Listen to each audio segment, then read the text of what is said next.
How to build the Greek god physique part 2.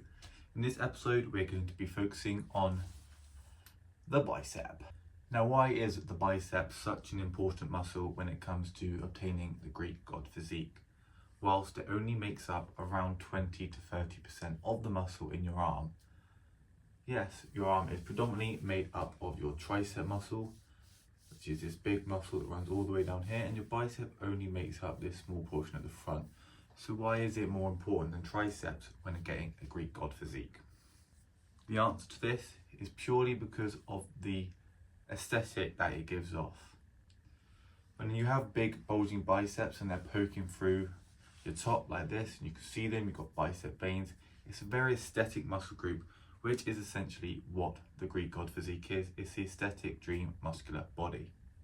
Now, whilst the bicep is a relatively small muscle group compared to a lot of the other muscles in this series, it actually does still require a lot of volume for it to grow consistently and large.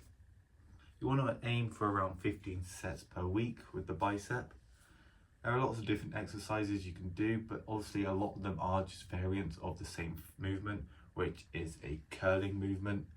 Not really much else you can do apart from maybe pull-ups or chin-ups, but they predominantly work your lats and your back, and the biceps are just a tag-along muscle with those sort of exercises. So really, to focus on the biceps, we're going to have to stick to curling movements. The ones I recommend personally are preacher curl, and I do in fact like the single arm cable curl. I think this is really good as you can really focus on the muscle, mind to muscle connection, and you can make sure you're controlling the weight the whole way down.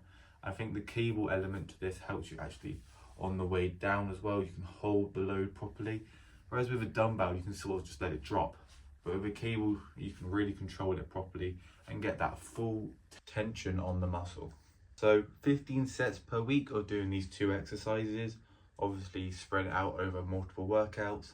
So aim for around 7 to 8 sets on a workout and hit it twice a week. Go to failure on every set you do. That is the key thing, more than actually what exercise variant we're doing. It's, are you actually reaching true failure? You want to be making sure that on your last rep you cannot get another one.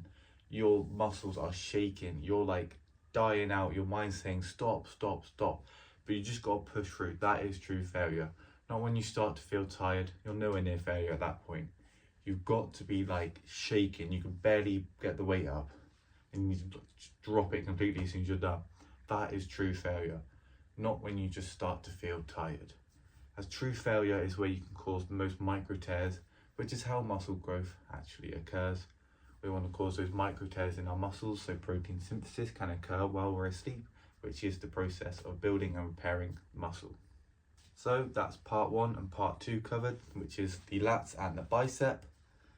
Two of the most important muscles in this series.